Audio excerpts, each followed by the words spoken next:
잠시 기도하겠습니다. 하나님 아버지, 대림절 두 번째 주일 우리는 또 맞이하면서 주님 앞에 와서 우리는 온전히 주님 앞에 감사와 우리의 모든 주님의 임재 가운데서 우리 예배를 음양하여 주옵소서. 세상의 모든 어지럽고 혼잡한 속에서도 하나님 진리를 바라보게 하시고 너희는 나를 누구라 하느냐라고 제자들에게 말씀하셨을 때 주는 그리스도시요 살아계신 하나님의 아들입니다. 과연 시몬아, 내가 복이 있도다. 내 고백 위에 내가 교회를 세우리니 어떠한 아버지 주여 인위적인 모든 것들이 이 교회를 핍박과 또 모든 것을 하나님의 운행 속에서 나아가는 교회를 음부의 권세가 이기지 못하리라고 우리에게 선언해 주시며 여기까지 오게 하신 하나님, 오늘 우리들의 교회가 건물, 우리의 영적인 것도 예배당도 있지만 사도 바울은 우리 한 사람 한 사람이 하나님의 성전이요 교회라고 했습니다.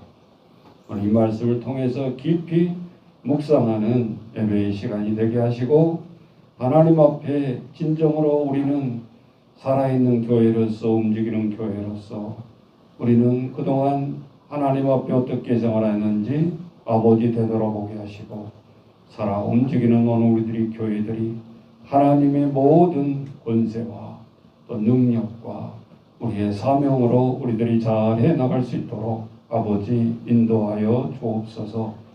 지긋지긋한 아버지 코로나로 많은 사람들이 우울증에 빠져있고 삶의 실의를 잃어가고 있는 이때에 주님의 세상의 빛이여 우리의 소금 되신 아버지 주여 그 성품을 닮아서 죽을 때까지 예수님을 닮아가는 우리들의 성화의 가정이 되게 하시고 승리하는 저희들 되게 하나님 붙들어 주옵소서. 오늘 우리의 평강의 가족 어디에 있든지 하나님 오늘 흩어져 예배를 드리지만 아버지 우리의 마음을 보시고 우리의 간구를 들어주시고 온전히 주님 앞에 드려줄 수 있도록 인도하여 주옵소서. 저 학교도 아직 안 다니는 저 어린아이 꼬마에서부터 우리 모든 저 하늘 보좌를 바라보고 누워서 예배를 드리고 있는 저 요양원의 어르신까지 하나님 한 몸이 되게 하시고 진정으로 주님 앞에 영광 돌리는 삶을 살아갈 수 있도록 인도하여 주옵소서. 우리가 하나님 앞에 또 사명을 감당해서 일을 하려고 하면 여러 가지 공간도 필요하고 물질도 필요합니다. 하나님 우리들에게 마음으로 기도하고 준비하는 모든 사업들이 하나님 앞에 영광을 돌리게 하시고 또 많은 사람들에게는 유익을 주고 힘을 줄 수 있는 저희들이 손길이 되게 아버지 사업장들도 허락하여 주옵시고 하나님 온전히 하나님 앞에 능력으로 나갈 수 있도록 인도하여 주옵소서. 우리가 20년 전에 시작은 미화하였으나 창대하리라 라는 하나님 말씀 붙들고 우리가 곳곳마다 기도했던 것들을 보게 됩니다. 네 입술 그대로 너 이 부족한 종이 입술을 열어서 그 기관을 아버지 일일이 20년 동안 쳐다보며 온 것을 다 이루어 주신 것처럼 오늘도 우리들이 하나님 앞에 마지막도 하나님 앞에 내려다봅니다. 하나님 붙들어 주옵소서. 비좁고 하나님 주여 우리 성전을 옮겼으면 좋겠습니다.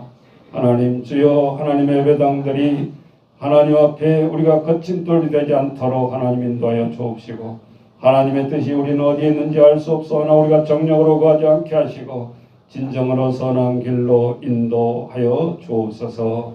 예수님의 이름으로 기도하옵나이다. 아멘. 잠깐 대강절 영상 보겠습니다. 3분 정도입니다.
뒤에 다시 펴주세요.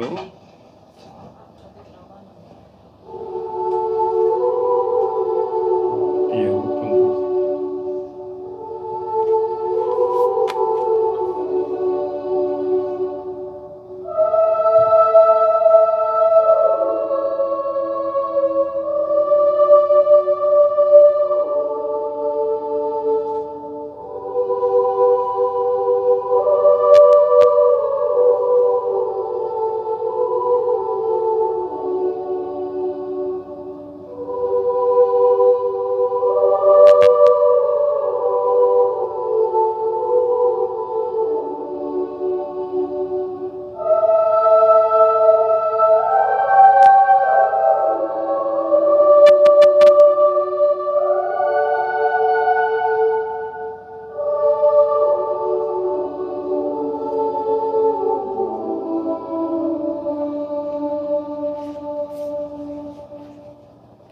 뒤에 가르쳐주시고 오늘 하나님 말씀 마가복음 13장 1절부터 13절 말씀입니다. 본문을 펴놓으시고 오늘 좀 본문이 많으니까 빨리빨리 하다가 하십시다. 오늘 하나님의 말씀 제목입니다. 우리 마지막 절에 있는 말씀을 오늘 하나님 말씀 제목입니다. 자, 너희는 마가복음 13장 13절에 보면 너희가 내 이름으로 말미암아 모든 사람에게 미움을 받을 것이라. 끝까지 견디는 자는 구원을 받으리라. 그래서 오늘 하나님의 성도들이 끝까지 견디는 자의 축복이라는 말씀으로 말씀을 나누고자 합니다. 자, 우리는 하나님의 말씀이 구약의 말씀에 이어서 신약의 마태복음, 마가복음, 누가복음, 요한복음이 있습니다.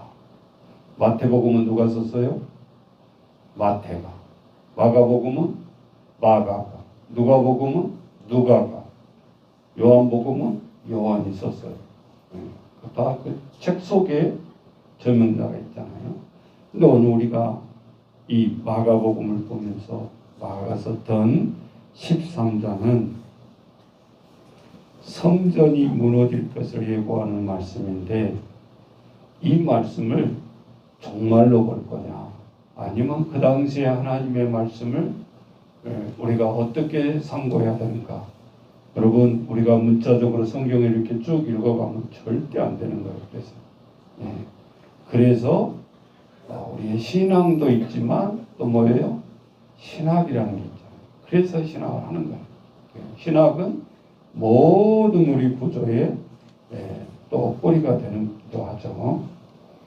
그래서 먼저 우리가 신앙생활을 하면서 계속 해왔지만 중간중간에 이단들이 나타나기도 했고 몇월 며칠 날 이 지구상에 예수님이 찾아온다라는 그렇게 잘못된 해석 속에서 그렇게 부르짖는 사람들이 그것이 이루어지지 않고 이미 1992년도에 흘러갔잖아요.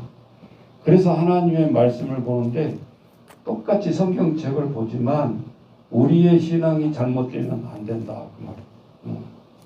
오히려 이렇게 급박하게 마지막이 종말이 온다라는 것 그것을 신학적인 용어로 한번 따라서 해보세요. 종말론적 신앙. 그러니까 이것을 잘못 오해하면 이단들이 얘기했던 92년 몇월 며칠 날 자기들이 보시는 이곳에 슈퍼맨처럼 딱 십자가 걸어놓는데 그쪽으로 예수님이 사뿐히 가놨는다. 이런 헛된 망상을 가지고 주여 하면서 흰옷을 입고 다 기다렸던 거예요. 근데 무엇이 문제인가? 오늘 말씀을 통해서 여러분 똑바로 우리가 알아야 우리도 남만 손가락질 하면서 저기 이단이다 그러지만 당신은 이단이라고 하지만 무엇을 보고 하나님의 말씀을 깨달을 수 있습니까? 라고 했을 때 우리가 종말론적 하나님의 말씀인 건 충분히 이해가 된다 이거예요. 없는 건 아니잖아요. 근데 우리가 어떻게 하나님 앞에 말씀을 이해해 나가느냐 굉장히 중요하다. 그래서 어떻게 보면 추가 본문 띄워주세요. 어떻게 보면 우리가 정말론적 맨 처음에 정말론적 신앙은 우리가 죽음을 먼저 생각하고 사는 삶은 첫 번째 무엇을 하게 된다 그랬어요? 세월을 아끼게 된다. 어제 잠깐 국민일보 일본 톱에 보니까 집에서 나오지 않는 그 뭐라지? 갇혀 있는 은둔 청년들이 우리 한국에 13만 명이라는 거예요. 여기서 깜짝 놀랐어요. 밥만 먹고 매일 게임하고 그러고 침대에 뒹굴고 사는 거예요. 진짜 큰 감옥이죠. 가정에서의. 근데 한 청년의 그 야사를 썼는데 기자가 따라다니면서 취재하면서, 그런데 60 몇 세 되는 어머니가 암에 걸린 거예요. 그렇게 살다가 병원에 이제 입원을 했고, 이 은둔하는 청년이 병원을 이제 엄마 면회 찾아가야 될까요? 근데 전화상으로 얘기해요. 엄마 암이야. 무슨 암이라고 그러니까 자기가 인터넷에 쳐본 거예요. 오래 살아야 3개월. 이게 딱 보이는 거예요. 그러니까 매일 새끼 먹고 뒹굴고 이렇게 은둔하고 살던 청년에게 이 머리가 헷가닥 돌아오면 정신이 버떡 나는 거예요. 뭐 때문에? 엄마가 3개월밖에 못 산다는 그 때문에. 이게 정말론적인 된다 그 말이에요. 편리하게 새끼 밥 주니까 아무것도 일 스스로 잡이 없고, 그러니까 그렇게 놀다가 정신이 버떡 나서 병원에 가서 할 수 있는 것이 엄마 앞에 정면으로 쳐다보지 못하고 땅을 쳐다보면서 눈물만 흘려요. 요즘은 이 13만 명을 향해서 또 사회적 기업이 있더라고요. 은둔형 청소년을 돕는 사회적 기업이 있어요. 아직 모텔형처럼 만들어 놓고 그렇게 적응하지 못한 사람들을 기숙사로 이렇게 접수를 받아서 사회에 적응하게 훈련시키는, 참 요즘 직장들 많아. 참 좋은 거다라는 생각이 들었어요. 그래서 엄마가 3개월 동안에 투병한 암투병하면서 엄마가 카톡으로 유언을 쓴 거예요. 아들아, 너는 마음만 먹으면 다 잘할 수 있는데 엄마는 너를 믿는다. 장문의 유언을 카톡으로 남겨서 이 사람이 드디어 집에서 나오기 시작합니다. 그리고 그 사회적 협동조합의 은둔형 탈출 프로젝트에 참여해서 들어가. 엄마가 암을 투병하고 있는데도 불구하고 엄마는 거기 가는 것을 좋아하기 때문에, 그래서 이제 스스로 한 번도 경제생활하지 못하고 중고등학교 때 아빠가 꾸지람하고 막 해가지고 외톨이로 이렇게 바뀌어버린 거야. 성격이 주눅이 들어서 세상에 적응하지 못하고, 한 번도 자기 돈으로 물건을 사본 적이 없고 자기가 벌어서. 그래서 그 프로젝트를 하나하나 이렇게 성취욕을 달성하게 하고 사회에 적응해가는 프로젝트를 쭉 읽어봤어요. 자, 2000년 전에만 그런 것이 아니라 우리는 이런 종말론적 신앙이 아니지만 종말론적인 상황 속에서 우리의 생활이 어떤 일이 발생했을 때 가정에서 자녀와 부모들의 관계가 이어져 간다 그 말이에요. 그래서 이 종말론적 신앙은 나쁜 게 아니에요. 여러분 한번 생각해 보세요. 어느 프로젝트에서 내가 10년 후에 나의 생명이 이 땅에 없다라고 생각했을 때 여러분 자녀에게 또 엄마에게 아빠에게 부모에게 네 유언서를 써봐라 했을 때 우리는 무슨 말을 쓸 수 있냐 그 말이에요. 그것을 가정하고 우리가 유언장을 써놓고 삶을 산다면 우리의 삶은 더 세월을 아끼게 되고 한 시간 한 시간이 귀한 시간이라고 여겨질 수 있다라는 거예요. 자, 그런 배경에서 오늘 마가복음 13장을 이해를 하면 굉장히 쉬워질 것입니다. 오늘 마가복음 13장에 보기 전에 그 당시에 많은 나라들이 지배가 있었는데 넘어가 버렸네. 전에 로마는 그 당시에 가장 핍박이 심했던 황제가 있어요. 누구죠? 네로 황제. 네로 황제. 폭군의 황제였어요. 선한 황제가 아니야. 그래서 제가 몇 번 반복해서 얘기했지만 로마 운영 경기장에서 술에 취해서 오락으로 사람을 사자가 씹어먹게 하는 이것을 보고 즐기는 사람이었어요. 이게 인간이냐 그 말이에요.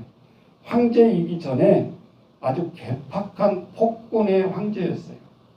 그런데 이스라엘 사람들이 안 먹히는 거예요. 사자에 죽인다고 해도 끈떡하지 않는 거예요. 그래서 안 먹히는 거예요. 예. 그래서 이제 로마 네로 황제가 무슨 정책을 쓰게 하냐 그러면은 황제 숭배를 안 하니까 야 너희들 문화 정책으로 가는 거예요. 이제. 예. 그렇게 핍박 안 하고 자 이렇게 할 수도 풀어주는 거예요. 황제의 생일에 예배도 드려주고 이런 식으로 아부의 기독교가 되어져 가는 거죠. 예. 무슨 말인지 아셨죠? 예. 우리나라에서도 그런 똑같은 건 아니겠지만 박정희 대통령 추도회 때 교회에서 이렇게 사진 걸어놓고 그런 적도 있었잖아요. 예. 자, 우리는 역사를 알면 똑같은 실수를 범하지 않아야 됩니다. 예. 하나님 앞에 오늘 우리들이 일본에 통치할 때도 마찬가지였어요. 그때도 황제 숭배 비슷하게 뭐였죠? 신사 선배. 거기도 보면 일본 그 천황에 대한 머리 숙임이잖아요. 쉽게 말하죠. 그러니까 번지를 한 사람은 절대 죽이면 죽인다고 해도 나 못 죽인다. 그래서 주기철 목사라는 이런 분들이 다 보면 순교를 그 당시에 당한 거예요. 똑같았어요. 그때에 이 일본 통치자에 알고 그때 반항을 했는데 우리 31명의 그 3.1운동 중에 17명이 기독교인이라는 사실은 그것이 우연이 아닌 거예요. 그래서 떼받은 거죠. 그래서 만주부터 해가지고 그런 운동을 했어요. 그러니까 일본이 눈치채고 또다시 로마처럼 문화 정책으로 풀어주는 거죠. 쉽게 말하자면. 예. 그렇지 저들이 선에서 그 정책을 철회한 게 아니고 작전 타임하는 거예요. 안 먹히니까. 예. 그래서 이제 우리 민족들을 친일파를 세워가지고 민족을 앞세워서 일을 하게 했던 거죠. 그래서 지금까지도 친일파 자꾸 그런 얘기를 하는 이유가 바로 여기에 나오고 있다. 그래서 이 당시에 이 성전은 문화와 상업 중심지로 되어지게 되고 하나님 앞에 엄청난 일들을 해나가는 거예요.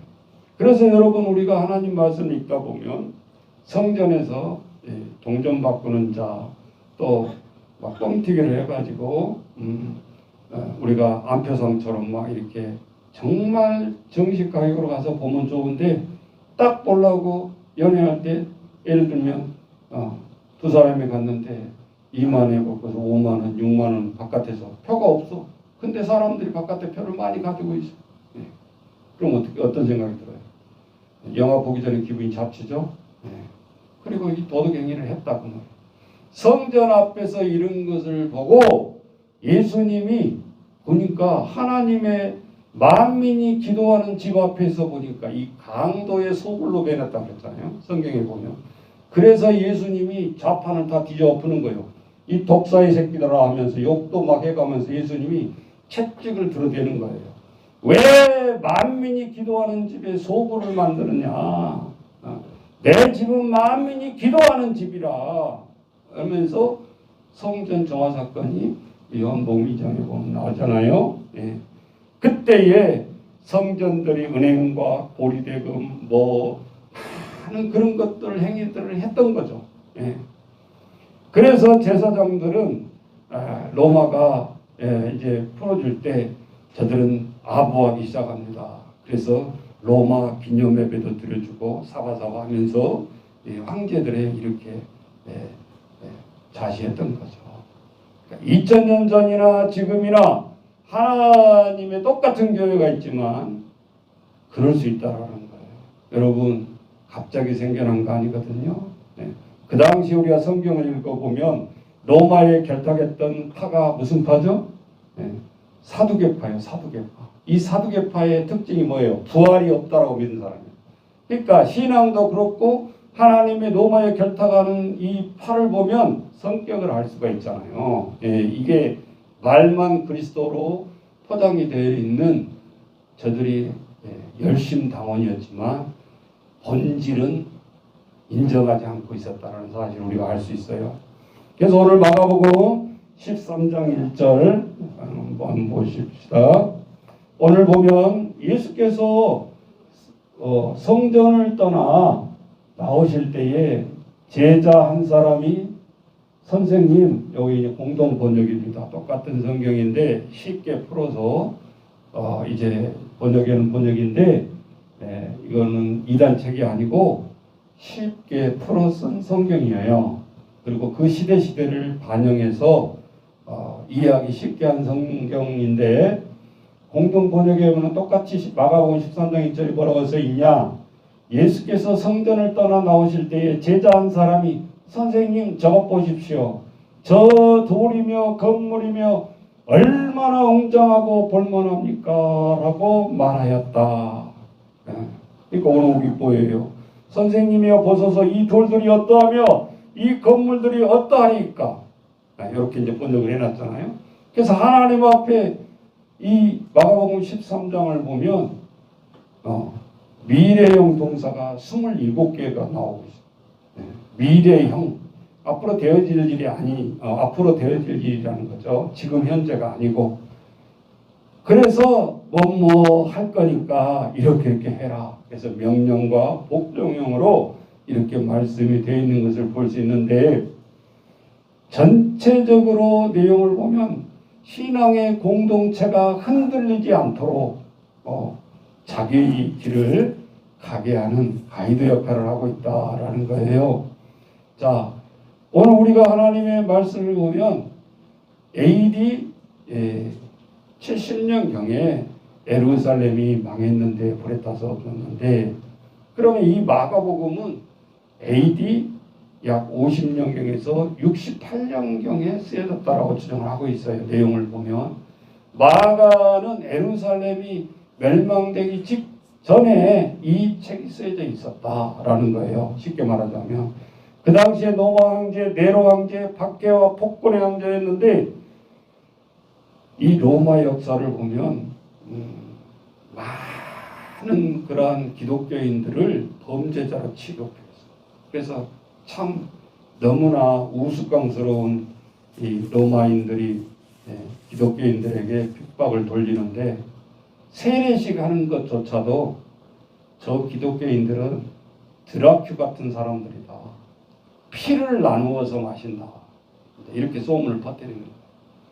예수님의 피다, 잔이다, 포도주를 제자들과 마지막 유언장에서 나누는 것을 와전시켜서 말하는 거예요. 저 자식들은 피를 마시는 기독교인들. 이렇게 와전시키는 거죠. 우리가 어떤 사건이 일어나면요, 딴 사람에게 뒤집어 씌우려면 뭔가를 찾습니다. 뭔가를 세계사를 공부해보면 항상 이유가 하나씩 있어요.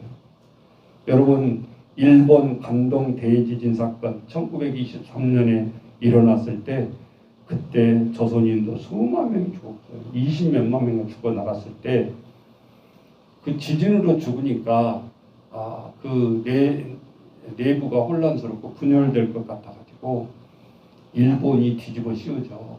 조선징들이 이런 일을 저질렀고 이렇게 해서 이런 일이 일어났다 그러면서 그 당시에 이 한국인과 일본인 사회주의자를 학살하는 사건이 나와요. 그때에 이 관동 대지진 사건 때 우리 억울하게 지진으로 죽은 것도 억울한데 4~5만 명 죽었는데 이렇게 떼죽음을 또 당합니다. 역사는 오늘 우리들에게 이렇게 보면 와전을 시킨다 그 말이에요. 근데 여러분 하나님의 오늘 복음서를 보면 마태복음 28장, 마가복음 16장, 누가복음 21장, 그죠? 예, 누가복음 24장, 요한복음 21장 이렇게 되어 있는데 마가복음이 16장으로 가장 거의 절반밖에 안 되는 그런 상황 속에서 이 마가는 제자가 하나님의 말씀을 쓸 때 급박하게 벌써 13장인데 종말에 대한 사건이 들어오고 있는 걸 볼 수 있어요. 나한테 뭐 족보도 없고 다 빠져버리죠. 그래서 마가는 하나님 앞에 이 모든 일들이 역사 속에서 굉장히 빨리 진행되고 있다는 것을 알았어요. 그러면서 하나님 앞에 저들은 이제 오늘 이 성전을 대해서 얘기하는 거예요. 뭐라고? 예수님은 성전이 무너질 것이라고 예언을 하고 있는데 제자들의 귀에는 그게 들어오지를 않아. 왜 그랬을까? 여러분, 예루살렘 성전은 몇 년 걸려서 지었죠? 예? 잊어버렸어. 따라서 40년. 40년. 한 대에 걸쳐서 어마어마한 거예요, 여러분. 아무리 여의도 교회가 저 크지만 저 5년 안에 지은 거예요. 맞죠? 예. 실제적으로 40년이 걸리면 대단한 겁니다. 한 세대를 지은 거예요. 그런데 예수님이 예루살렘 멸망할까 해서 불타서 없어져 버렸어요. 그러면 하나님의 성전이 안 지어지느냐? 70년 포로 생활 후에 와서 학개서라든지 우리가 보면 실제적으로 느헤미야라든지 보면 성전에 대한 말씀을 많이 나오고 있어요. 그래서 두 번째 큰 성전을 지은데 그 성전이 무슨 성전이에요? 따라서 해보세요. 스룹바벨 성전. 스룹바벨 성전을 지어요. 근데 그 성전도 결국은 전쟁과 많은 그런 이유 때문에 결국은 없어져요. 그리고 오늘 우리가 마가복음 13장에 본 때 이 성전이 나오는데 이 성전은 예루살렘 성전, 이제 멸망하기 전에 한 성전의 말씀이죠. 세 번째 성전이 이어지는데 무슨 성전? 헤롯 성전이 지어져요. 그 헤롯 성전은 몇 년 걸렸을까요? 이 예루살렘 성전에 비할 듯이 황제가 대단한 목적을 가지고 짓습니다. 70년이 걸렸죠. 70년. 이 말은 무슨 말이냐? 성전 직공자들이 당대에 못 지었다는 소리예요. 20세에 시작한 사람은 90세가 되죠. 그만큼 크게 성전을 지은 거예요. 그러니까 오늘 하나님 말씀에 보면 이 번역에 보면 자, 그 다음 구절을 한번 해주세요. 표준 세 번역에는 뭐라고 되어 있냐 이 말씀이.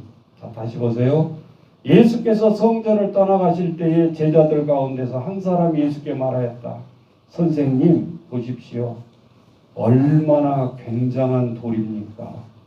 얼마나 굉장한 건물들입니까? 예수님과 완전히 동문서답하고 있는 거 제자들 마음은. 이거 지금 예루살렘 성전 망하고 무너지고 돌 위에 돌 하나 남지 않을 것이라고 예수님이 예언하고 있는데 제자들은 이 성전의 돌 좀 보십시오. 얼마나 굉장한 돌입니까? 얼마나 굉장한 건물들입니까? 무너진다라는 건 다 잊어버리고 없는 거예요 지금. 예수님이 평상시 때 늘 가면서 설교 중에 돌 위에 돌 하나라도 남지 않을 것이다. 이렇게 얘기했는데 다 잊어버린 거예요. 제자들에게 이 성전은 무너질 거다. 예수님이 몇 번 제자들에게 말씀했지만 저들은 기억할 수 없고 심각한 말씀으로 새겨듣지 않고 있다는 것을 알 수 있어요. 그래서 하나님의 말씀의 텍스트를 모르면 엉뚱하게 해석을 한다니까요. 예수님은 왜 그랬을까요? 보여지는 이 성전의 시스템 안에서 이 강도의 소굴을 만들고 있는 성전 시스템 제사장들, 서기관, 바리새인들 이들 생각으로는 하나님 나라의 공의를 이뤄낼 수 없다는 것을 예수님은 보고 있는 거예요. 이게 무서운 거잖아요. 그래서 저들에게 성전 정화 사건이 일어났던 거죠. 거침없이 저들에게 얘기를 하고 있습니다.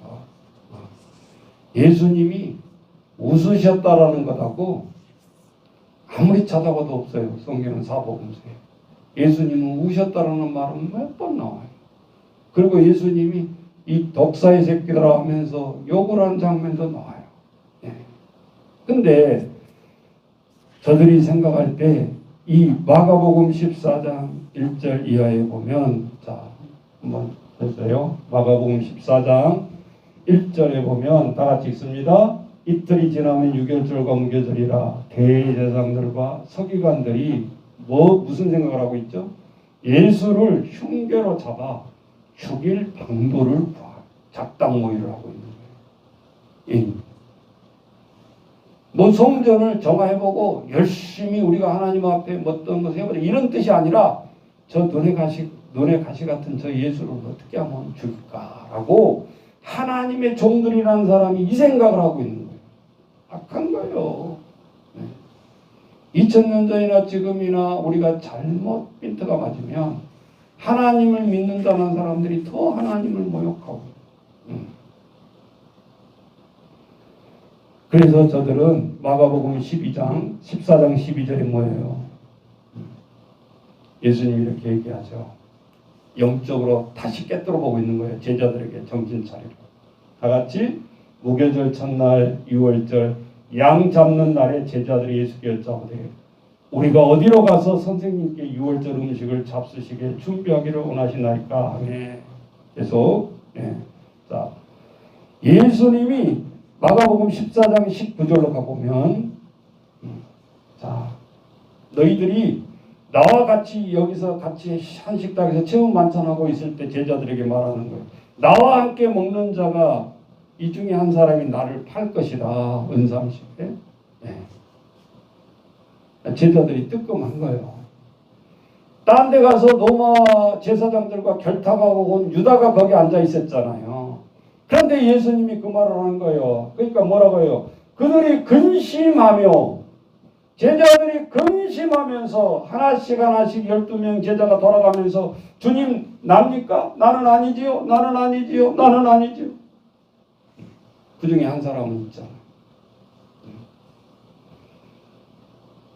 나 같으면 야 간원전두다 너 양심 있지 이렇게 나왔을 것 같아. 근데 예수님은 차마 그 말 안 하시고 나와 먹는 자 이 안에 있다 이렇게만 얘기를 하시잖아요. 자 마가복음 14장 31절로 뛰어가 보세요. 자 다 납니까 하다가 말씀하시되 예수님이 얘기하는 거예요. 내 마음이 심히 고민하여 죽게 되었으니. 얌전하게 써놨지. 예수님이 이렇게 말씀했겠어요. 나 죽겠다. 너희는 여기 머물러 이때 깨어있으라. 깨어있으라. 잠자지 마라 그런 뜻이 아닙니다. 깨어있으라 라고 한마디 하셨어요. 자 14장 34절 자 깨어있으라. 그 다음에 36절로 가보세요. 마가복음 14장 36절에 보면 뭐라고 그럽니까?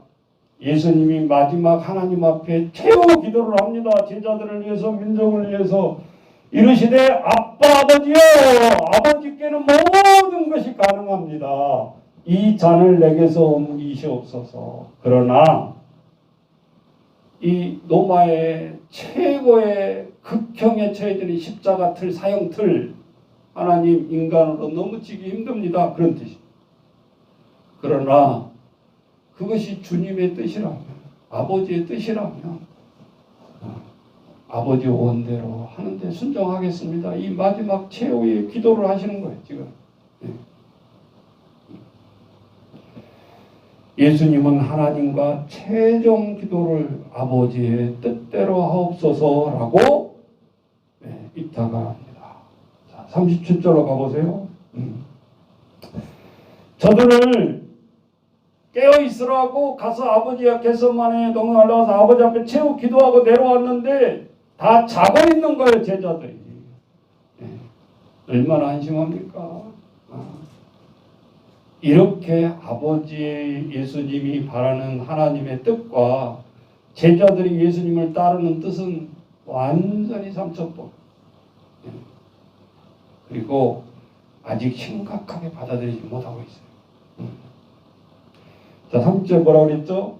돌아와서 제자들이 자는 것을 보시고 베드로에게 말씀하시되, 이 이름이 또 시몬이라고 나오죠. 이 시몬이 어떤 사람입니까? 족쇄같이 그냥 주님이 본 말하면 그냥 일바로 나와서 말대꾸하고 대답한 사람 아닙니까? 여기 전까지 아까 뭐라고 그랬어요? 너희는 나를 누구라 하냐 할 때 주는 그리스도시요 살아계신 하나님의 아들입니다. 입술로는 그냥 정답이야. 하나 버릴 말 없잖아요. 딱 정답으로 얘기한 거야. 근데 와서 보니까 행동을 보니까 베드로 자고 있어요. 예수님이 제자들아 자느냐 이럴 줄 알았는데 지명을 하고 시몬아 자느냐 내가 1시간 더 깨어 있을 수 없더냐. 1시간 잠을 덜 자는 그런 소리가 아니에요 지금. 우리가 하나님의 말씀을 읽을 때 뜨끔뜨끔 해야 돼. 2000년 전에 목사님 이 말씀하고 나하고 무슨 관계? 성경이잖아요. 성경은 역사적인 사건을 가지고 하나님이 이 세상에 우리가 살아가는 우리들에게 말씀하고 계시는 책이에요. 그럼 우리에게 이름 석자를 부르면서 누구야 너는 지금 자고 있냐? 목사님이 일어나서 기도 좀 합시다. 목사님 새벽에 너무 힘들어요. 힘 안 든 사람 없어. 나는 천성이 나는 새벽형이다 그런 사람 드물어. 여러분 다 이유가 있죠. 다 이유가 있어요. 자, 마가복음이 십자가에 돌아가실 때까지 예수님의 사랑을 알지 못했던 제자들. 그런데 성경의 마가복음을 읽다 보면 이 하나님의 제자들이 실천하지 못했지만 하나님의 말씀대로 실천하면서 살아가는 사람들이 나와요. 아니 3년 동안 따라하는 예수님과 한솥밥 먹던 제자들도 실천을 못하는데 누가 실천한 사람이 있었나요? 여러분 하나님 앞에 모든 것을 포기한 삶 가운데서도 성전에서 한 과부가 어린아이를 데리고 오면서 2렙돈을 넣었던 헌금 사건 기억하시죠? 지금 같으면 이혼이야 이혼.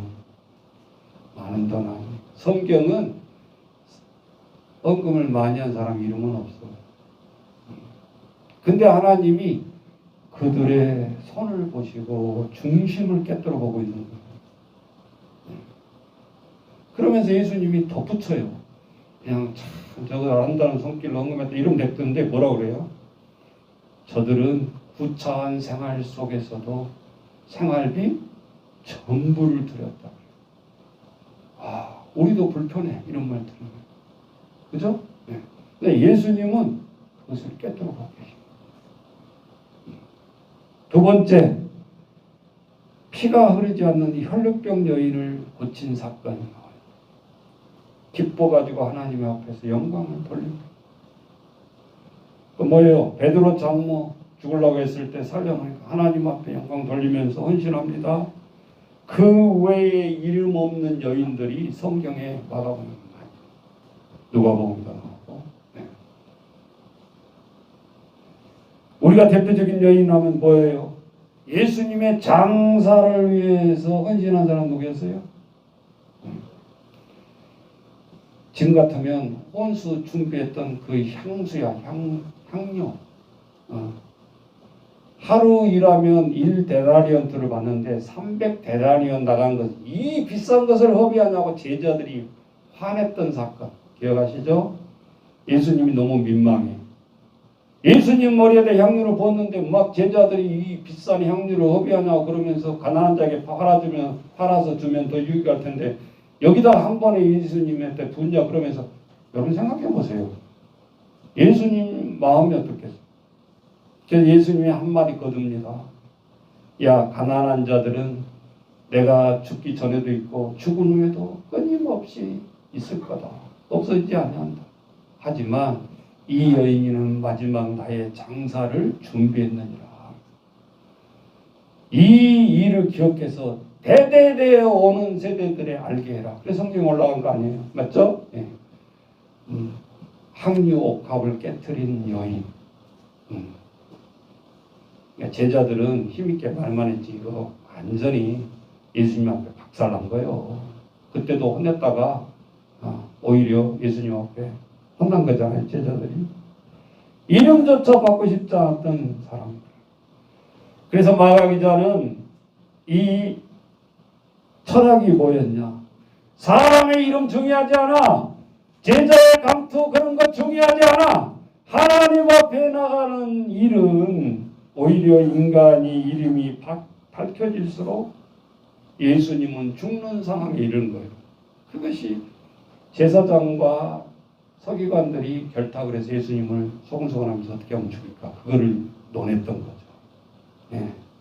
가장 이름 있는 자들이 대제사장, 서기관, 바리새인들 아니냐구만. 저들은 자기 이름을 높이고자 하고 그것에 애착을 가지만 가질수록 예수님은 죽음에 처해요. 예. 마가는 그런 의미로 이 말씀을 써나갔던 거죠. 그래서 우리가 마지막에 보면 어떤 사건이 나옵니까? 저들은 지금 같으면 사면날이에요. 대통령이 사면하는.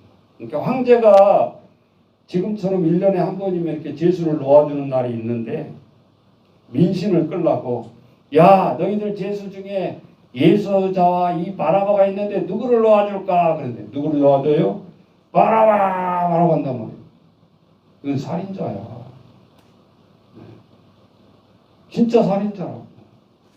근데 민심의 여론은 예수는 무죄인데 예수라는 사람은 왜 그랬을까요? 대제사장과 서기관과 바리새인들이 다 장악을 해서 민심을 그렇게 끌고 가는데 아닙니다 예수입니다 그럼 그 자리에서 맞아주고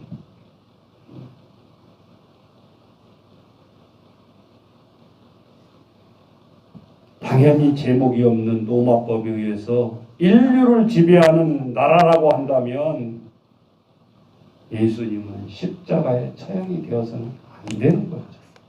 네. 이게 아이러니까. 네. 저렇게 법을 따지는 나라인데 네. 몰아가는 거죠. 인심으로. 네. 그래서 마가는 여인들에게 철저히 오명으로 여인들의 이름을 감추면서 여인들의 이름을 부각하면 그 인간을 숭배할까봐 내렸던 거예요. 어떤 대학 교수가 그런 얘기를 하더라고요. 성경을 읽다가 깨달은 게가 있습니다. 목사님 뭡니까? 참 박사다 뭐다 하면서 막 책을 쓰고 싶고 있고 막 이럴 때 어느 날 그런 생각이 들더라는 거예요. 내가 책 한 권을 쓰고 시리즈로 쓴다면 나무 3,000그루를 베어서 그걸로 만든 종이라는 거예요. 근데 나의 학문이 그 정도의 가치가 있나? 나는 죽기 전에 3,000그루 나무를 심어줘야 돼. 밑바닥까지 뭔가를 꿰뚫어 보는 사람. 실력 없는 교수도 아닌데. 어느 날 그런 생각이 들더라는 거예요. 그러니까 우리가 책 한 권 쓰고 뽐내려고 그러고 무엇이 어쩌네 그러고 뭐 시집 써가지고 돌리고 뭐 하면 내 본 어쩔 때 보면 뭐 다 자기 명예욕이라는 거죠. 우리가 이 은혜를 조심해야 돼. 철저하게 마가는 제자도에 스승이 가는 길을 함께 걸으면서 십자가에 못 박혀야 된다는 것을 깔고 있다 그 말이죠. 그래서 부활시켜 주시지 않을까요? 그래도 마가는 다 제자들을 향해서 내려놓게 하십니다. 누가복음 21장 5절 6절 가보면 그 다음 보세요. 어떤 사람들이 여기 똑같은 성전의 의미가 나오는데 사복음서를 꿰뚫어 보라 이 말이에요. 성전의 개념이 어떻게 그 당시 흘러가고 있었는지. 어떤 사람들이 성전을 가리켜 그 아름다운 돌 여기도 보세요. 예수님과 생각이 달라요. 대리석교회, 큰 게 이런 곳에 하나님이 계시지 않을까요? 뭐 이런 식인데, 누가복음에 보니까 성전을 어떤 의식을 가지고 있냐. 성전을 가리켜 그 아름다운 돌과 헌물로 꾸민 것을 말하되 예수께 이르시되 그 다음 보세요. 너희 보는 이것들이 날이 이르면 돌 하나도 돌 위에 남지 않고 다 어떻게 되리라? 무너뜨리리라. 예수님은 왜 이렇게 참먹게 하죠? 제자들 앞에 이렇게 대답을 해요. 네. 우리가 구약을 읽다 보면 솔로몬 성전 40년 지을 때도요, 재료를 무엇으로 지었죠? 여러분 의식 없이 읽었기 때문에 읽었는데도 몰라. 예루살렘 성전 수입품으로 지었어요? 아니면 이스라엘에서 나오는 재료로 지었어요? 많이 들어봤는데 의식을 못했던 거죠. 네, 따라서 해보세요. 레바논의 백합목. 레바논에서 그 당시는 운송수단이 없으니까 뗏목으로 떼어가지고 물로 그 나무를 이용해서 말려서 건조해서 이스라엘에서 만든 거예요. 성전을. 네? 우리 같으면 지금 뭐죠? 수입? 이런 뭐 골조 아시죠? 네, 뭐 대리석 이런 거 다 수입품이잖아요. 지금. 그 당시는 갑이 사서 수입품 쓰고 그런 게 아니라 똑같은 이 레바논의 왕들과 그런 기부인들과 결탁이 되어서 예루살렘 성전을 쓰는데 원료를 다른 나라에서 대줬던 거예요. 예. 그게 애교니까. 예. 하나님 앞에 이렇게 세워진 성전들인데 오늘 제자들은 이런 얘기를 하고 있어요. 자, 또 가보세요. 마가복음 13장 1절 이제 다시 와보세요. 제자들이 이 큰 성전에 그러잖아요. 이 큰 성전에 이렇게 좋은 성전에 하나님 계시지 않을까요? 예수님 말씀이 마가복음 13장 2절이 뭐예요? 참으로 꼈죠? 돌 하나도 돌 위에 남지 않고 다 무너뜨려지리라. 2절 여기 보면 내가 이 큰 건물들을 보느냐 돌 하나도 돌 위에 남지 않고 다 무너뜨리지. 자, 누가복음 마가복음 왔다 갔다 해보니까 예수님은 어떤 말씀을 하셨다는 것을 알 수 있죠. 네. 자, 그런데 여기 보세요. 무너지리라 그랬어요. 무너뜨려지리라 그랬어요. 무슨 소리예요 이게? 네? 가만히 무너지는 게 아니죠. 누군가가 들어와서 수동태란 말 쉽게 말하죠. 능동태가 아니에요. 이것도 좀 모르시면 네. 그냥 예루살렘이 우리가 기도할 때 여리고성이 무너지듯이 그렇게 무너진 게 아니고 누군가가 무너뜨려지리라 그랬잖아요. 누군가가 그 외세 침략이었던 거죠. 70년 바벨론 포로로 끌려갔을 때 안 거예요. 이제 그 말이 무슨 말이에요? 그렇죠? 네. 자, 하나님이 어디 계신지를 보자. 예수님은 어떤 생각이 들었을까요? 예루살렘 성전도요, 이렇게 산 위에서 크게 지은 성전이죠. 그 마주보고 있는 산이 감난산. 예수님이 여기 성전에서 나와가지고 이쪽에서 성전을 바라보면서 이야기하고 있는 거예요. 성전을 바라보면서 좋은 의미로 이야기하는 것이 아니라 예루살렘 성전을 맞장 뜨듯이 얘기를 하고 있다 그 말. 돌 하나 없이 너희들 볼 때 저 아름다운 돌이냐? 돌 하나 돌이 남지 않고 다 무너진다. 제자들은 너무 답답한 거예요. 자, 다른 서신서에 가보면 스가랴 14장 1절부터 4절에 보면 이 그 당시에 감람산도 예루살렘을 공격할 때 이 진쳤던 곳이에요. 그러니까 똑같은 요지였다는 소리죠. 감난산하고 이 예루살렘 성하고 마주보고 있으면서도 서로 진지가 되어지는. 네, 무슨 말인지 아셨죠? 자, 스가랴 4장 1절 4절 보면 자, 빨리 읽겠습니다. 여호와 날이 이르리라. 그날에 내 재물이 약탈되어 내 가운데에서 나누리라. 잘 보세요. 내가 이방 나라들을 모아 예루살렘과 싸우게 하리니 성읍이 함락되며 가옥이 약탈되며 부녀가 욕을 당하며 성읍 백성이 절반이나 사로잡혀 가려니와 뭐라고 그랬어요? 남은 백성은 성읍에서 끊어지지 아니할 것이다. 자, 하나님이 싹쓸이는 않을 거다. 그런데 그 다음 보세요. 그때 여호와께서 나가서 그 이방 나라들을 치시되 이 왕의 전쟁의 날에 싸울 것 같이 하시리라.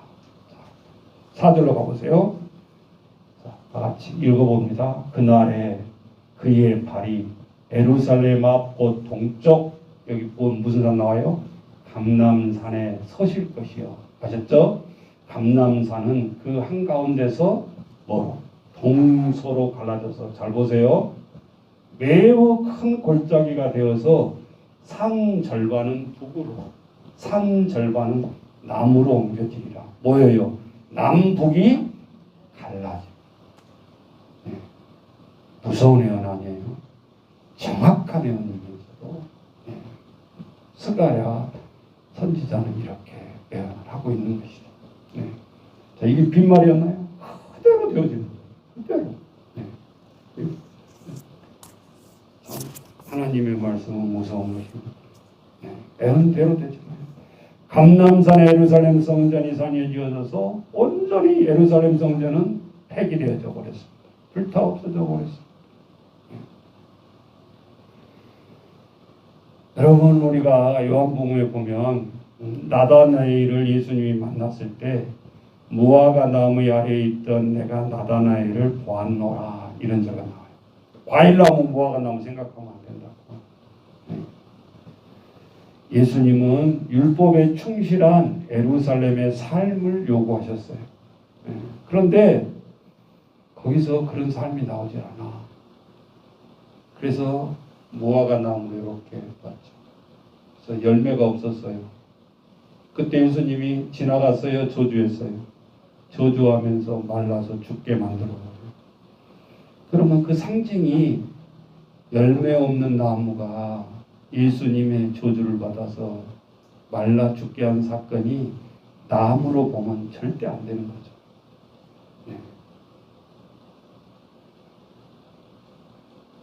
중요한 사건 때마다 예수님과 동행했던 트리오 기도의 사람이 있어요. 누구죠? 베드로, 야고보, 요한. 트리오 잊어버리지 마세요. 베드로, 야고보, 요한. 어떤 위급한 사건이 닥친다든지 산기도를 간다든지 할 때 가장 앞서서 갔던 트리오 세 사람이 있는데 베드로, 야고보, 요한이. 근데 여러분, 성경에 보면 베드로를 전도한 사람이 누구예요? 예? 예수님이 전도했어요? 아닌데 형이 있었잖아요. 안드레. 근데 사복음서를 읽어보면 안드레는 항상 빠지더라. 열받아. 예수님이 첫 번째 전도한 사람이 안드레예요. 그러니까 안드레가 야 동생한테 야 베드로 가자. 그러고 끌고 온 형이 안드레예요. 근데 늘 예수님이 앞세우면 안드레는 안 들어가고 있어. 왜 그랬을까? 양보했을까? 아닌 것 같죠. 네. 자, 그래서 성경을 건성으로 보면 안 된다고 말했죠. 안드레가 첫 제자잖아요. 따지고 12제자 중에. 네. 우리 교회에서 그랬다 그러면 삐져가지고 교회 안 나올걸? 목사님이 나를 알기로 우습게 보라고 말이에요. 내가 어떤 사람인데 이제 이렇게 나옵니다. 네. 근데 깊은 뜻이 있어. 깊은 뜻이 있어. 네. 원래 이 안드레의 형제가 베드로고 야고보 형제 누구예요? 요한. 그러니까 성경에 안드레와 베드로, 야고보와 요한. 그럼 얼마나 듣기도 좋고 얼마나 좋아요. 순서상 형 동생. 근데 오늘도 보면 늘 중요한 사건에 보면 베드로, 야고보, 요한. 마가복음에 안드레가 나와요. 마가복음. 세 복음들이 다 빠져 있어. 자, 이 안드레라는 뜻은 안드로포스라는 뜻인데 안드레의 뜻이 찾아보니까 따라서 해보세요. 남자답다. 네. 안드레의 뜻이 남자답다. 네. 요셉은 뭐 이렇게 다 뜻이 있잖아요. 뭐 요한 뜻이 있단 말이에요. 근데 안드레는 남자답다. 남자다우면 우리 카리스마도 있고 리더십이 있고 제자들을 앞세워야 될 것 같은데 그런 뜻이 아니에요. 예, 보니까 항상 뒤에서 그늘에서 떠받쳐주는 역할을 했던 사람. 성김의 안드레. 아셨죠? 네. 큰 조직의 힘을 가지고 있으면서 앞에 안 나서면서 뒤에서 든든하게 떠받친 그런 성김의 역할로 안드레가 소개되고 있는 거예요. 네. 근데 오늘 보니까 마가복음 13장 3절에 오늘 여기 본문 보세요. 예수께서 감난산의 성전을 마주대하여 앉으셨을 때 뭐라고 나와요? 베드로와 야고보와 요한과 안드레가 조용히 묻대. 네, 마지막에 네 번 딱 들어오는. 네. 안드레는 그런 묵묵하게 리더와 섬김으로 제자의 삶을 살았다는 것을 알 수 있어요. 성경도 베드로가 다혈질이어가지고 노가루가 촉수처럼 탁 나온 게 베드로예요. 안드레는 한 번도 그런 적이 없어요. 그런데 오늘 이 네 제자 중에 대성전 큰 건물 이 바라보면서 성전을 이렇게 큰 성전이 주님 무너지겠습니까? 근데 성전이 무너진다니까 오늘 하는 말이 뭐라고 그래요? 4절 보세요. 예. 자, 성전을 말할 때 베드로가 이제 묻습니다. 이 성전이 어떻게 무너집니까? 라는 말도 아니에요. 여러분 우리가 이단들 이렇게 읽어보면 어디서 이단이 나오죠? 이 성전 누가 무너뜨립니까? 말을 안 했어요. 이 성전 어떻게 무너집니까? 여리고처럼 7번 돌면 무너지 그런 소리가 아니죠. 네, 꼭 물어보는 것이 인간들은 뭘 물어봐요? 응? 언제 무너지냐? 이게 중요한 거예요. 언제 무너지냐? 그래서 이단들이 많은 종말론에 보면 항상 언제가 나와요. 그러니까 다미성교할 때도 1992년 몇 월 며칠에 여기에 관점이 있는 거야. 딴 건 의미가 없어. 왜 그럴까? 인간은 그 날짜와 시간을 가르쳐주면 머리를 쓰겠죠. 근데 그래서 안 가르쳐준 게 아니라는 거예요. 여러분 우리가 최후의 마태복음에 나오죠. 성경에서 예수님의 이 정통성은 뭐냐면은 아버지가 하실 일과 아들이 하실 일을 분명히 돌려드리는 거예요. 분명히 지키는 거예요. 우리가 사울왕을 세웠을 때 사무엘 무시하고 제사 드려버렸죠. 그래서 하나님 앞에 폐위된 사건이죠. 그죠? 네. 조금 기다리면 될 건데 왕이 제사장이 안 오니까 백성들이 뭐라고 하니까 그냥 에이 제사장만 기름 부었냐? 나도 기름 부었는데 에이 하나님께 제사 지는다 이래가지고 폐위돼 버리잖아요. 한순간에.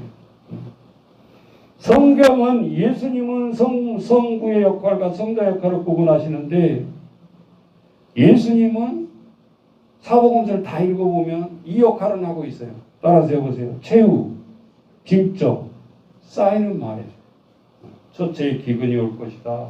이렇게 해서 하나님의 때가 올 것이다 라고 해주는데 자 사도행전 1장 7절 그냥 빠졌나요 혹시? 자 그냥 빠졌으면 제가 읽겠습니다. 따라서 해보세요. 간단하게. 때와 기한은 아버지께서 무엇에 줬더니 자기의 권한에 두셨으니 너희가 알 바 아니요. 이렇게 나옵니다. 예수님이 최후의 시간을 말씀하신다 안 하신다? 안 하십니다. 그거는 아버지가 할 일이야 라고. 그런데 이단들은 지들이 몇 월 며칠 나온다라고 하면 이게 어떻게 된 거냐. 예수님도 몇 월 며칠 나온다는 소리는 안 하고 그리고 그 고난을 주지를 않았다 그 말이에요. 아버지께 돌리고 있는 것을 볼 수 있어요. 그러니까 여러분 우리가 이단 감지하는 건 간단해. 제가 다 가르쳐 준 거잖아요 지금. 꼭 자기들이 해석해가지고 거기다가 자기 이름 붙여버리니까 이제는. 마가복음 13장 5절에 가보시면 너희가 사람의 미혹을 받지 않도록 주의하라. 예루살렘 성전이 무너지는 까닭은 대신할 만한 무엇인가 예수님께서 세워두시고 있다는 걸 또 가르쳐주고 싶었던 거예요. 이 아까운 성전을 멸망시킨다고, 소멸시킨다고 제자들은 너무 두려운 거예요. 네. 예수님은 따라서 해보세요. 성전도 아니고 회당도 아니고 제자들 중심으로 교회와 같은 것을 성전이 대신할 것이라는 것을 그 다음에 나와요. 그래서 여러분 우리가 건물에 갇혀있는 지금도 우상적인 신앙에 머물러 있으면 안 된다 그 말이에요. 비나이다 비나이다 그런 식으로 가면 안 된다 우리 신앙이. 네. 그제서 마태복음 16장 15절 16절 예수님이 자기가 유명해서 물어본 게 아니어서 그 다음 집사님 해주세요. 마태복음 16장 15절 16. 자, 이르시되 너희는 나를 누구라 하느냐. 이제 성전 지나서 예수님이 직접 물어보시는 거예요. 너희는 나를 누구라 하느냐. 시몬 또 대답한 사람이 읽다가 누구예요? 네. 베드로. 베드로가 대답하여 이르시되 주는 그리스도시여 살아계신 하나님의 아들입니다. 그 다음 예수께서 대답하여 이르시되 바요나 시몬아 내가 복이 있도다. 이렇게 답을 알게 한 것은 네 지식이 아니라는 것. 이를 내게 알게 하는 이는 혈육이 아니다. 하늘에 계신 내 아버지시고 성부 하나님이시다.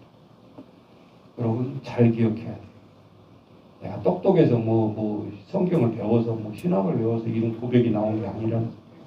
자, 그 다음에 18절 보세요. 또 내가 내게 이르노니 너는 베드로라. 내가 이 반석 위에 대해 교회를 세우리. 이 반석이 오염되지 않도록 우리는 잘 사용해야 돼요. 베드로의 뜻이 반석이에요. 그죠? 네. 근데 교회를 세우는 것은 내가 이 반석 위에 교회를 세운다라는 의미는 베드로의 신앙 고백 위에 세운다. 수익 대리석에 세운 것이 아니고 네 고백 위에 세운다. 그러니까 우리가 논바닥에 비닐하우스로 세웠다 할지라도 교회 아니에요. 교회예요. 하나님의 신앙 고백 위에 교회가 시작됐기 때문에 교회예요.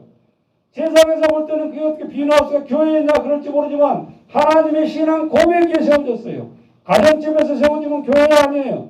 교회일 수 있어요. 하나님의 신앙 고백 위에 세워지기 때문에.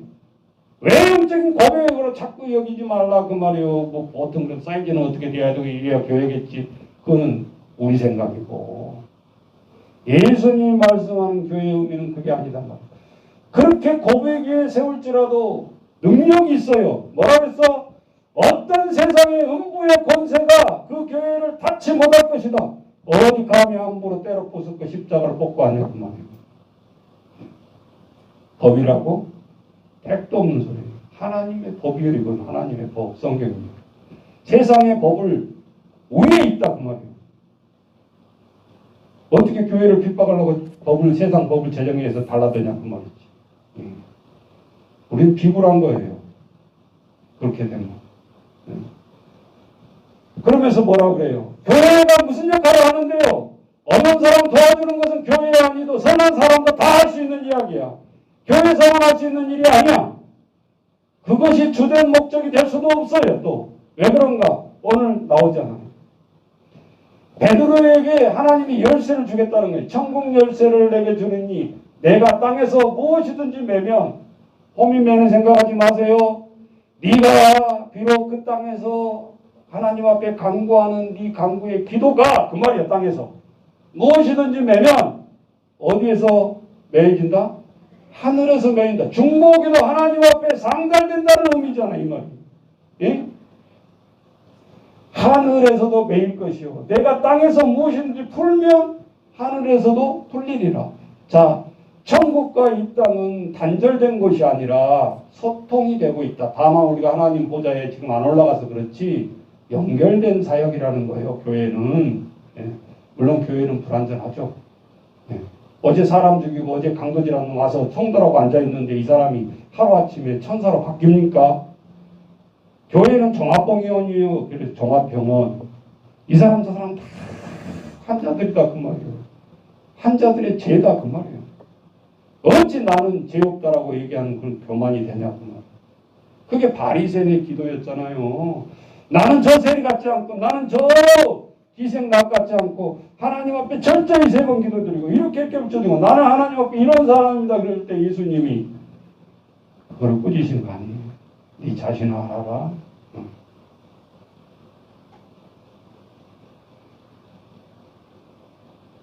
그런데 여기까지만 알면 안 돼. 우리 평강의 사람들은 깊이가 돼야 돼. 교회 그러면 쫙쫙쫙쫙 이렇게 헤롯 성전부터 쫙 연결할 줄 알아야 돼. 그래야 성전 중심 안 하지. 그리고 우리가 교회에 그러면 카톨릭이 그래. 캐톨릭 그러니까 성당 아니에요. 그것도 잘못 알고 있다. 모든 우주의 교회를 영어로 뭐라고요? 캐톨릭 해보세요. 캐톨릭. 그러면 카톨릭인데 뜻인데 그거 아니에요? 아니지. 지금의 지구상에 있는 모든 성당은 앞에 2자를 더 붙여야 돼요. 로마 캐톨릭. 아셨죠? 네. 로마 캐톨릭 시작한 로마 교회. 아까 얘기했잖아요. 로마 황제 그때부터. 그때 1대 왕을 베드로를 제1교황으로 여기고 있단 말이에요. 지금도 성당에서는. 우리가 정확하게 알아라 이 말이에요. 교회를. 교회가 뭐 성당의 작은 집이야. 그런 소리 하지 말고. 얼마나 무식한 거예요, 그게. 모르니까. 하나님의 교회가 성경의 이 천국 열쇠를 통해서 우리가 기도가 그래서 중요한 거예요. 우리가 언제 이제 간증 있으면 볼 텐데, 한 서울대를 졸업하고 버클리 대학에 박사하고 이렇게 해가지고 목사가 되신 분 간증을 내가 한번 잠깐 들어보니까 다른 사람 몰라도 수학자들은 좀 이성적으로 믿지 않겠어요? 수학적인. 그분에게 3번의 하나님이 임한 사건을 들어보니까 2손 드는 거예요. 뭐를 깊이 알고 있는 사람은 늦게 믿지만 빨리 깨닫더라 그 말이에요. 하나님이 내 삶에 들어오는 것을. 말을 더듬어 가지고요. 사람 관계성을 못하는 거예요. 이분이 그런 학위를 가졌지만 더더더더더 한 15번 하다가 발표를 못하는 거예요. 근데 지금 목사님이 되셔가지고 유창하게 말을 하고 있는데 첫 설교 때 하나님이 그를 얼마나 설교 준비를 하고 처음에 어떨결에 그 교회가 회의로 나가는 목사님이 계셔가지고 갑자기 그 교회를 맡으라고 그랬는데 자기는 희시처럼 이렇게 교회라겠다 대학교 캠퍼스 사역을 하면서 그런 사역을 하고 싶었는데 갑자기 목회자를 하라 그러니까 너무 겁이 난 거야. 첫 번째는 말이 더듬어. 그러면서 준비를 하고요. 딱 강단에 섰는데 사모님이 더 놀래더라고요. 그때부터 시작 때부터 지금까지 말 더듬는 거 한 번이 없다라는 거예요. 하나님의 임재한 사건. 의학적으로도 못 고쳐. 뭣도 못 고치는데 하나님이 치유해 준다라는 거예요. 이분이 그래서 그 유명한 많은 학위를 가지고 있음에도 불구하고 교수직을 포기하고 하나님의 종으로 가고 있는 거에 나오더라고요.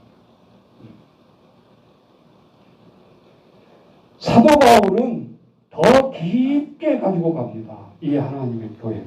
그래서 고린도전서에 가보면 뭐라고 해요? 내 몸은 하나님의 성전이다. 그래서 거기서 나오는 거예요. 이제. 그러면서 뭐가 해야 돼요?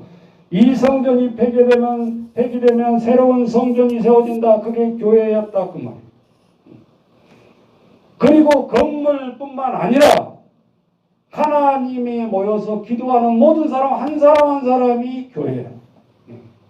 새로운 이 성전을 어떻게 예배드려야 하는가.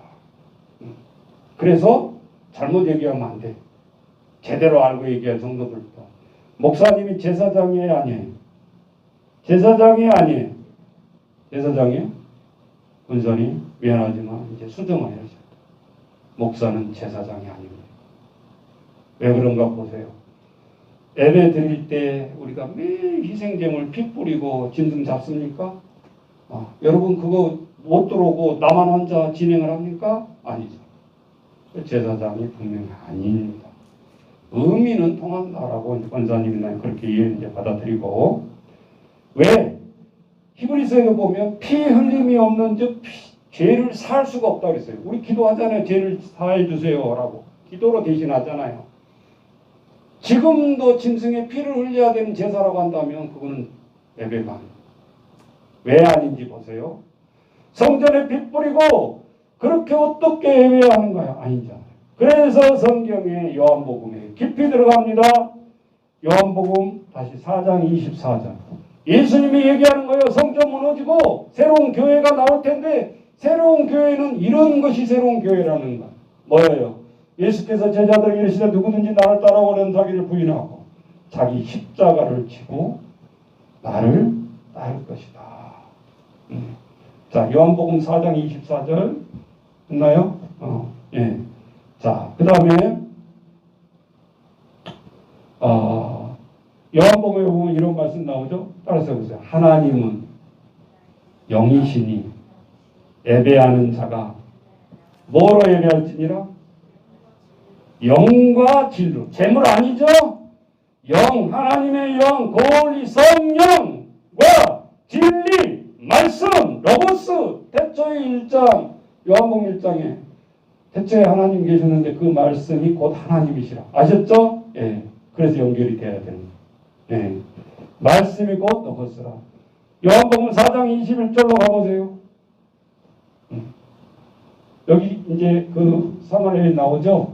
그때 사마리아 여인에게 뭐래요? 이때부터 예수 그리스도가 자기와 예루살렘에 올라가 장로들과 대제사장들과 서기관들에게 많은 고난을 받고 죽임을 결국 예수님이 당할 것이다. 제3일에 살아나야 할 것을 제자들에게 비로소 나타내시고, 그 다음에 베드로가 예수를 붙들고 인간의 혈기 나오는 거예요. 주님 안 됩니다. 어떻게 우리 어떻게 하라고? 여기서 죽으면 우리 뭐예요? 지금까지 따랐던 거 뭐예요? 예수님 붙들고 한 자리 해먹으려고 했던 거예요. 근데 예수님 갑자기 죽으신다고 그러니까 안 됩니다. 주여 그리 마옵소서. 이 일이 결코 죽게 미치지 아니합니다. 내가 살아있는 동안 누구도 이렇게 못합니다. 뭐예요? 이 말이요. 예수께 돌이키시며 베드로에게 이르되 이 사탄아 내 뒤로 물러가라. 너는 나를 넘어지게 하는 자라. 내가 하나님의 일을 생각하지 아니하고 무슨 일을 생각한다? 삶의 생각을 하고 있다. 너 지금 교회 일은 그런 것이 아니야.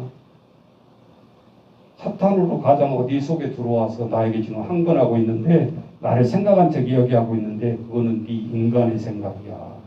하나님의 사역이 아니야. 그런 뜻이에요. 네. 그러면서 뭐라고 그래요?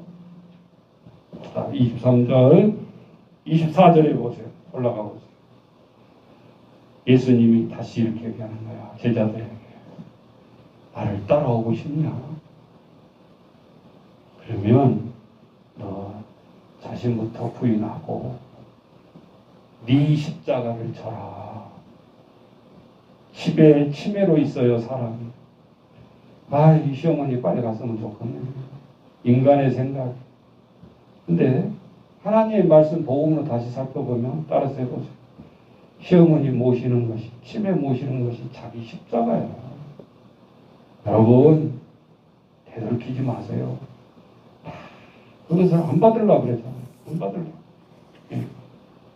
그것조차도 못하는데 무슨 예수님은 십자가 따라가. 아닌 거죠. 예.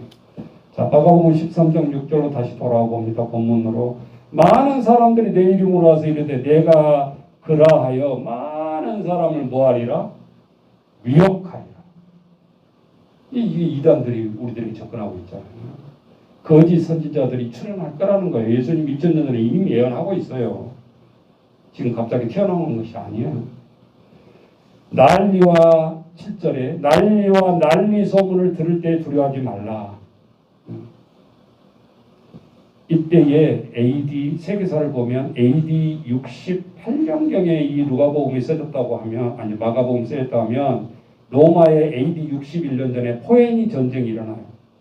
주변에 많은 전쟁들이 일어나요. 네. 그 전쟁을 내용을 알고 이 마가는 하나님 말씀을 쓰고 있는 거예요. 자, 그래서 하나님 앞에 저들은 얘기합니다. 우리가 베드로가 AD 64년 마가복음이 쓰기 전에 순교를 당해요. 베드로가. 마가복음 13장 8절로 가보세요. 그때 사건이 나오는데 난리 사건들을 얘기하는 거예요. 민족이 민족을, 나라가 나라를 대적하고 일어나겠고 곳곳에 무엇이 일어난다 그랬어요? 지진이 있고 기근이 있으리니 이거는 끝이 아니라 재난의 뭐다? 시작이다. 시작. 그래서 종말론적으로 이 마가복음 13장을 읽어가면 안 된다 그 말이죠. 예. 마가는 무엇을 얘기했냐? 새로운 시작을 얘기하고 있는 거예요. 그 새로운 시작이 예루살렘 다 멸망하고 무엇이 지어지고 막 이것이 아니라 우리 섬기고 있는 내 삶의 종말을 얘기하고 내 삶. 또 내가 이렇게 얘기하니까 목사님 내 죽을 길이요? 그 뜻이 아니고 내가 살아온 삶은 이렇게 살아서는 안 되겠습니다. 나 이렇게 살 수 없어요. 그런 뜻이에요. 그러면 종말을 우리가 통과해야 되는데 통과하려면 무엇이 따를까요? 진통이 따라요. 진통. 그래서 영어 성경에 보면 pain이라는 단어를 쓰고 있더라고요. pain. P-A-I-N. 아픔, 고통 그런 뜻이에요. 근데 S를 붙이면 진통이라고 바뀌어요. 뜻이 복수로 돼가지고. 아이 날 때 10달 동안 진통이 있잖아요. 그거예요. 그렇게 이해하시면 돼요. 그래서 우리가 신앙으로 하나님 앞에 거듭나려고 하면 이 진통이 따른다는 거예요. 어느 날 예수를 믿었는데 자동으로 그냥 부드럽게 우리가 신앙생활 할 수 있는 게 아니라 내 삶을 다시 돌이키고 하나님 앞에 나아가고자 하면 무슨 소린가? 나의 잘못된 습관, 버릇, 행위를 다 털어내려면 나의 진통이 몸부림을 쳐야 된다 그 말. 제가 지금 14kg 뺐어요. 이가 4개 빠지고 다시 집어넣으면서 4일 동안 피가 멈추질 않다. 지금 제가 벗으면 이쪽이 그냥 부어서 아직 덜 빠졌어요. 첫날 벗는데 그냥 땡땡 해가지고 이게 도대체 내가 거울을 쳐다보니까 내가 아니야. 그 정도로 부어. 그리고 진통제를 먹어도 한 5시간만 되면 또 진통이 몰려오고 잠을 잘 수도 없고 먹을 수도 없고 제대로 막 미치겠어. 거기서 하나 느낀 게 있어요. 야, 일주일도 못 참냐? 이 진통이라는 것은 계속 될 때 1시간 아프고 안 아픈 게 아니잖아요. 근데 우리는 내 몸 하나도 3kg, 5kg도 살 빼는 것도 쉬워요, 어려워요? 어려워. 몸뚱아리 하나, 내 몸 하나 관리하는 것도 어려워. 끼니 금식하면서 기도하는 거 힘들어. 매일 성경 보는 거 힘들어. 그런데 내 생각을 바꾸고 의식을 바꾸고 마인드를 바꾸고 내 영혼을 바꾼다라는 게 신앙생활인데 그것이 한순간에 되어지겠냐 그 말. 이것을 바꿔야 내 개인의 인생도 교회의 역사도 바뀐다고 말이에요. 그래서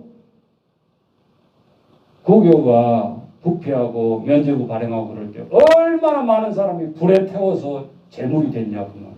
화형식이 당해요. 우리는 신앙의 선배들의 희생을 잊어버리면 안 돼요. 이 개신교가 나오기까지 얼마나 많은 사람이 불에 태워졌냐 그 말이에요. 내 삶을 적용할 줄 알아요. 여러분 그러면 이 성경은 마지막으로 목사님 무엇을 얘기하고 있는 거예요?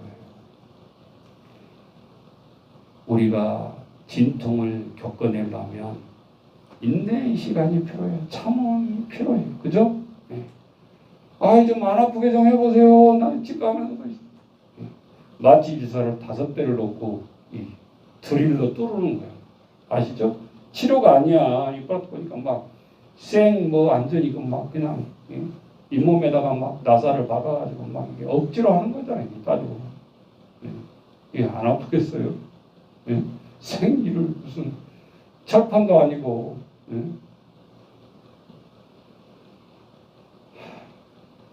그런데 먹게끔 일을 가지려면 그 진통을 참아야 하는 거죠. 뭐 돈을 비싸게든 말든 뭐 마취를 하든 안 하든 근데 진통이 안 올 수가 없어. 안 아프게 할 수는 없어. 그래서 성경의 마지막까지 이제 하고 우리가 마치겠는데, 성경에 하나님의 교회가 사도 바울로 와서 고린도전서에 교회의 우리의 마음의 성전, 우리의 모든 거 하나님이 한 사람도 우리의 하나님의 성전이라고 교회의 개념을 바꿔주셨잖아요. 그러면서 그 교회가 제대로 굴러가려면 고린도전서 13장으로 넘어가는 거예요. 그게 뭐예요? 13장 무슨 장? 사랑장. 한 번만 해보자. 앞에만. 사랑은 오래 참고. 그게 인내예요. 그래서 사랑의 최고의 덕목이 첫 번째 인내, 페이션스가 나오는 거예요. 오, 아름다운 글이네. 그게 아니요. 이게 구약의 성전부터 쫙 끝까지 와야 되는 거예요. 눈에 보이지 않는 것이기 때문에 인내예요. 예수님이 지금 보이나요? 안 나잖아요. 우리는 이제 마지막 재림들을 모시면서 그 어려운 한날을 참고 나가야 되는 게 신앙이잖아요. 그게 보이지 않는 거거든. 코로나만 안 보이는 게 아니라. 우리가 코로나 옆에서 죽어나가니까 무서운가 보다. 그러고 이거 지금 마스크 끼고 있지. 아무것도 안 하는데 왜 우리가 마스크를 쓰고 있어요? 보이지 않는 사람들 경각심을 갖지를 않더라고요. 그래서 오늘 예수님이 죽은 후 우리는 인내를 가지고 나의 십자가를 지고 예수님은 우리에게 따르라고 하고 계셔요. 그래서 뭐예요? 끝까지 견디는 자의 축복이라는 의미가 바로 여기에 있다. 아셨죠? 무조건 뭐 어려운데 참아라 그런 뜻이 아니고, 인내하라 그런 뜻이 아니고, 우리는 하나님 앞에 인내가 되지 않고서는 우리는 제자도 될 수도 없고 하나님의 교회를 섬길 수도 없고 그냥 다 헛것으로 우리는 섬길 수밖에 없다. 그래서 너희는 세상의 빛도 가야 되고 소금, 녹아져도 돼야 되는데 이 녹아져야 되는 부분이 아프다. 그것이 소금이다. 오늘 견디는 자의 축복이 여러분과 저에게 같이 임하시기를 주의 이름으로 축원합니다. 자, 433장 찬양하겠습니다. 433장.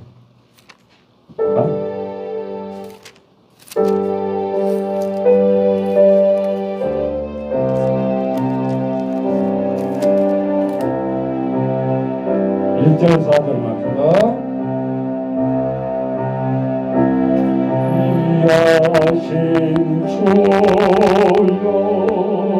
날 붙드사 주께로 날 나가 더 가까이 저 하늘나라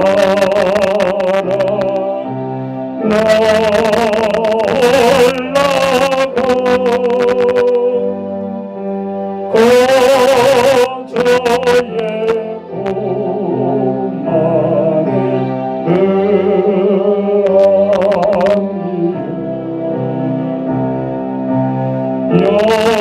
영생의 복받기 원합니다. 이 세상 내가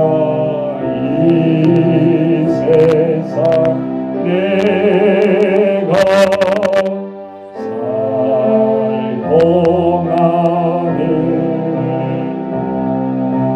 주께로 날 나가 더 가까이 저배는 천국 저배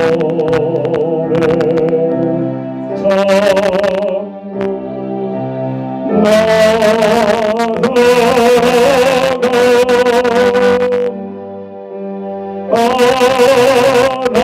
복락을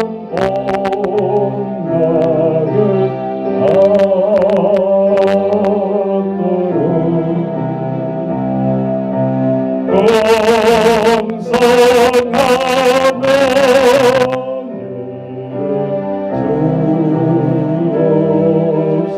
우리 1분간만 동서와 같이 기도하십시다. 끝까지 견디는 자의 축복을 통해서 하나님 이 시간 선포했습니다. 하나님 우리를 잘못된 생각에 우리를 수정하게 하시고 교회가 어떤 것인지 성전이 어떤 것인지 하나님 우리 한 사람이 살아 움직이는 교회라는 것을 알지 못하고 세상에 나가서 하나님 앞에 우리는 2번 십자가에 못 박고 하나님 앞에 아버지 주여 두려운 줄 모르고 세상 살아를 살아가고 있습니다. 아버지 붙들어 주옵소서. 내가 어디를 가든지 하나님 너와 너희 주가 함께하며 24시간 어디에 있든지 하나님 우리를 쳐다보고 계시고 우리의 심령을 꿰뚫어보고 계신 것을 잊어버리고 살 때가 많습니다. 하나님 주여 붙들어 주옵소서. 하나님 앞에 나의 십자가를 지고 하나님 주여 나가는 저희를 되게 하시고 세상에 어려운 일 아버지 교회 어려운 일 아버지 가정이 어려운 일 그것이 피어나가지 말고 우리의 십자가의 것을 묵묵히 주고 하나님 주여 우리가 나아가게 하시고 승리하는 저희를 되게 도와주옵소서. 요즘 너무 안타까운 것이 하나님 주여 힘든 일은 기피하기를 요구합니다. 이 민족의 아버지 어떻게 되겠습니까? 하나님 주여 붙들어 주옵소서. 오늘 우리들이 안드레형처럼 하나님 주여 누가 알아주지 않아도 늘 주님이 어떻게 생각하든 세상 사람이 어떻게 생각하든 묵묵히 그 자리를 지키며 하나님 앞에 아버지 주여 우리가 섬기며 살아가는 크리스찬들에게 하시고 하나님의 백성들에게 하나님 도와주옵소서. 때가 되면 주님 우리를 아버지 주여 내버려 두신 것이 아니라 너가 나의 이름을 높이며 너의 이름도 내가 높이리라. 오늘도 우리가 말씀하십니다. 내가 세상에서 부인하면 나도 천국에서 너를 모른다 할 것이다. 오늘도 하나님 주여 우리의 말씀을 생각하며 부인하지 않으며 우리가 온전히 견디어 이겨나가는 저희들 신앙되게 하나님 붙들어 주옵소서. 그것이 사랑이라고 했습니다. 사랑은 오래 참고 말만 입술로 사랑 내뱉고 하나님 주여 단 1번도 참지 못하는 성격으로 살아가는 형제님들에게 하나님 우리는 무엇을 어떻게 전해야 합니까? 아버지 주여 붙들어 주옵소서. 감당케 하옵소서. 온전히 섬기게 하옵소서. 예수님의 이름으로 기도하옵나이다. 아멘. 주보 참고하시고 12월 달은 해야 될 일도 많고 정말 하루가 24시간이 부족할 정도입니다. 열심히 잘 마무리해서 하나님 앞에 의정의 면을 잘 거두도록 하십시다. 이나서 620장 3절 전하겠습니다.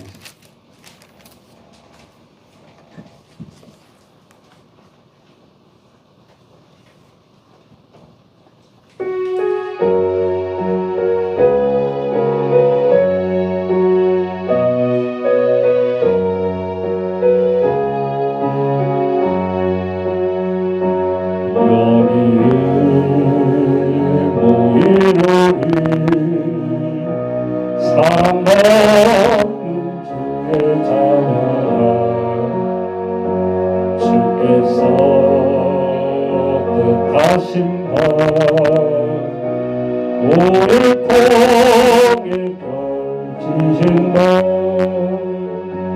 고통과 슬픔 중에 더욱 주님 의지하오니 어려움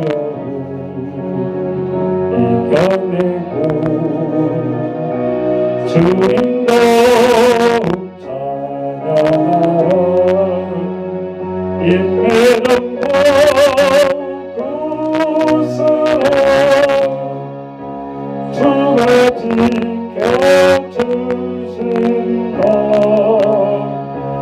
어둠 밤에도 주의 말씀이 인도하여 주신다. 기도하십시다. 우리가 힘든 가운데도 하나님 앞에 물들였습니다.